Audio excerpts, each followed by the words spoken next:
Once there lived a boy named Malli with his mother near a valley. Valley valley అంటే లోయ కనుమ. అక్కడ ఒకనొక ఆ వ్యాలీ దగ్గరలో ఈ మల్లి అనే ఒక అబ్బాయి వాళ్ళ మదరు ఇద్దరు కలిసి అక్కడ నివసిస్తున్నారు. లివ్ అంటే నివసించడం. The valley was surrounded by beautiful hills and trees.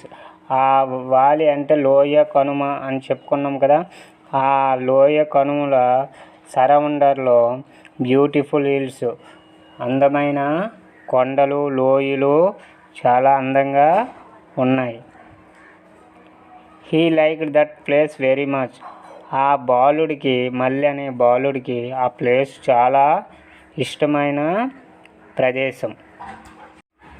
He played with his friends under the shade of the trees in the valley on Sundays and holidays. అక్కడ మళ్ళీ ఏడ్ చేసేవాడు ఆ లోయల చెట్ల నీడల్లో తన స్నేహితులతో ఆదివారం పూట, హాలిడేస్ పూట ఆటలు ఆడుకుండేవాడు. His school was also nearby. ఆ మళ్ళీ యొక్క స్కూలు, పాఠశాల అతను ఆ దగ్గరలోనే ఉంది. ఆ పాఠశాల కూడా దగ్గరలోనే ఉంది. On Saturday the weekly fair took place. శనివారం సంత, వారం సంత జరుగుతుంటాయి కదా, శనివారం సంత అక్కడ జరిగింది. ఫెర్ అంటే అందమైన లేదా చూడముచ్చటి గొలుపు. టుక్ అంటే తీసి. On that day people from nearby villages came there to buy their daily commodities. అంటే కమోడిటీ అంటే వర్తకపు సరుకు లేదా వస్తువు. అయితే ఇక్కడ on that day people from nearby villages came there to buy their daily commodities అంటే ఆ రోజు చుట్టుపక్కల గ్రామాల నుండి ప్రజలు తమకు రోజు వారి వస్తువులను కొనడానికి అక్కడికి వచ్చేవారు. సంత జరిగితే అక్కడ మనము ఏవైనా సంత జరిగితే వస్తువులు కొంటాం కదా, అలాగా ప్రజలు అక్కడికి వచ్చేవారు. Malli liked ice cream very much, so he bought it on Saturdays. మళ్ళీకి ఐస్ క్రీమ్ అంటే చాలా ఇష్టం కాబట్టి ఐస్ క్రీమ్ను శనివారాల్లో కొనుక్కునేవాడు. సంతలో శనివారాల్లో కొనుక్కునేవాడు.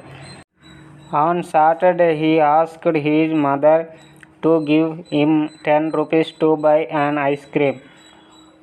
శనివారం నాడు అతను తన తల్లిని ఐస్ క్రీమ్ కొనుక్కోవడానికి 10 రూపాయలు ఇవ్వమని అడిగాడు.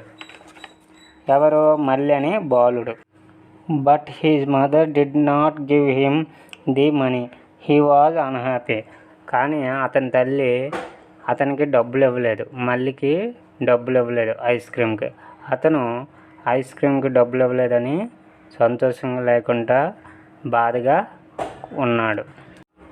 He said to his mother, I hate you మా, angrily with a red face.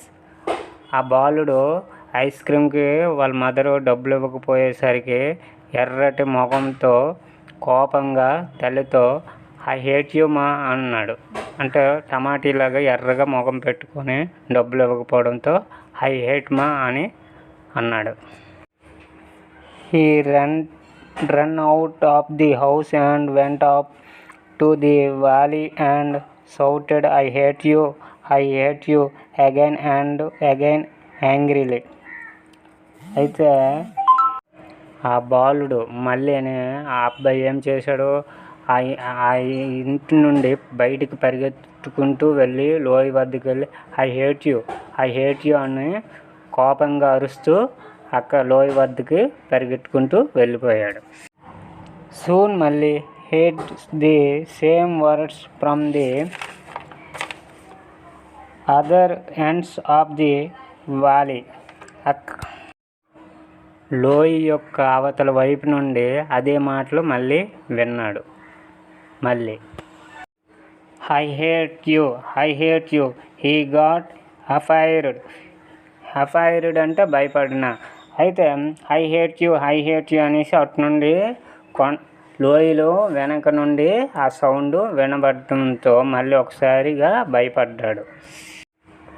He ran back to his mother and said, "Amma, there is a bad boy in the valley shouting at me."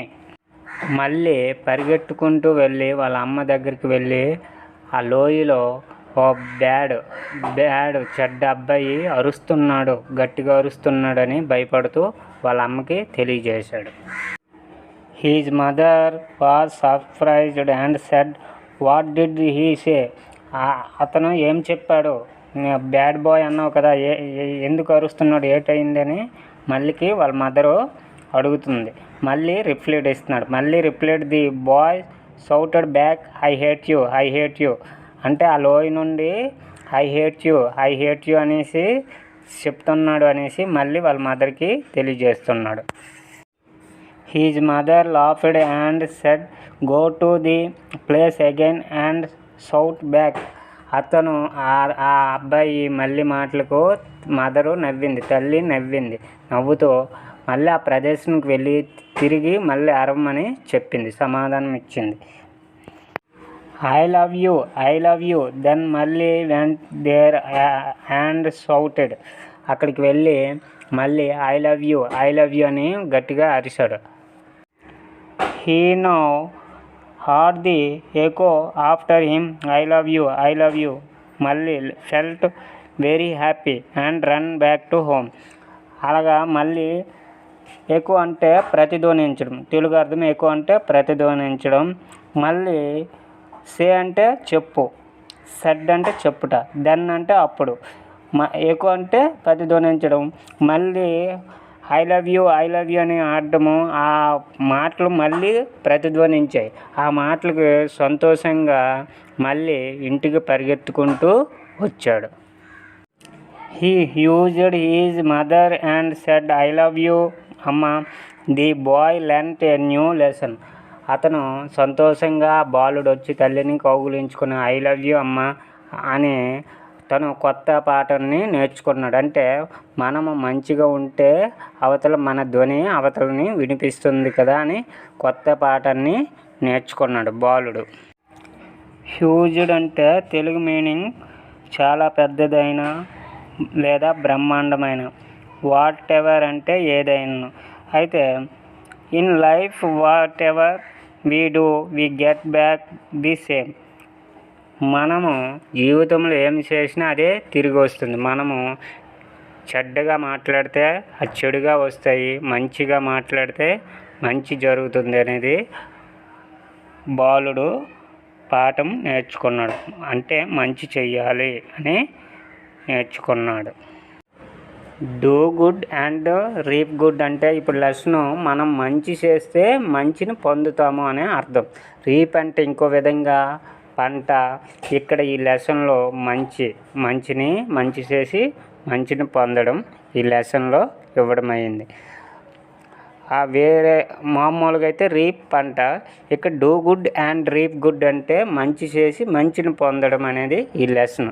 3rd class 6th lesson English 6th lesson చెప్పడం అయింది.